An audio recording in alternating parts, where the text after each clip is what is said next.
সেতুর একপাশ দেবে যাওয়ার পাশাপাশি মরিচা ধরে নষ্ট হয়ে গেছে লোহার অ্যাঙ্গেল, বিভিন্ন স্থানে ভেঙে গেছে লোহার খুঁটিও। যানবাহন তো দূরের কথা, সাধারণ মানুষ হাঁটলেও ঝাঁকুনি দেয়। তারপরও বিকল্প পথ না থাকায় ঝুঁকি নিয়েই সেতু পার হচ্ছে যানবাহন।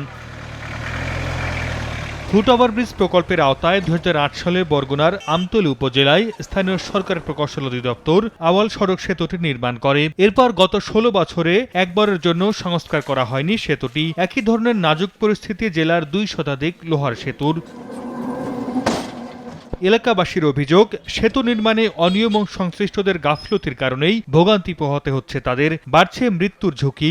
গত 2 বছরে জেলায় 7টি সেতু ধসে মারা গেছেন 9 জন। তারপরও সেতু সংস্কার কিংবা পুনর্নির্মাণের জন্য টনক নড়েনি কর্তৃপক্ষের। প্রত্যেকটা যেগুলো ব্রিজ সবগুলো ঝুঁকিপূর্ণ। কোন সময় কি ধসে পড়ে এটা কোনো বলা যায় না। যেগুলো আছে এই লোয়াটা সব খাইয়ে শেষ। তো আমরা হাঁটাহাঁটি করলো, মনে করি ব্রিজ কাঁপে, বাড়ি যানবাহন তো দূরে কথা, একটা মোটরসাইকেল গেলে মানুষ আতঙ্কে থাকে যে পড়ে যাবে কিনা। পার তো লাগে ঠেকা এটা না হইয়া পারি না। ইউনিয়নের যারা চেয়ারম্যান আছে বা মেম্বার আছে এটার উপর দৃষ্টি দেওয়া উচিত। নগদের কাছে সব গ্রাহকই প্রিয়, তাই তো সারা দেশে ক্যাশ আউট চার্জ সবচেয়ে কম। তবে স্থানীয় সরকার প্রকৌশল অধিদপ্তর বলছে, ঝুঁকিপূর্ণ সেতুর তালিকা তৈরি করা হয়েছে, যা পাঠানো হবে মন্ত্রণালয়ে। বরাদ্দ পেলে করা হবে সংস্কার ও পুনর্নির্মাণ। একটা সামারি রিপোর্ট আমরা ঢাকায় পাঠাবো চিফ ইঞ্জিনিয়ারের কাছে।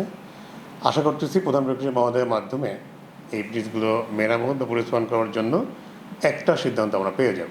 এলজিইডি জানায়, জেলার 6 উপজেলায় এখন পর্যন্ত 245টি ঝুঁকিপূর্ণ লোহার সেতু শনাক্ত করা হয়েছে। সময় সংবাদ, বরগুনা।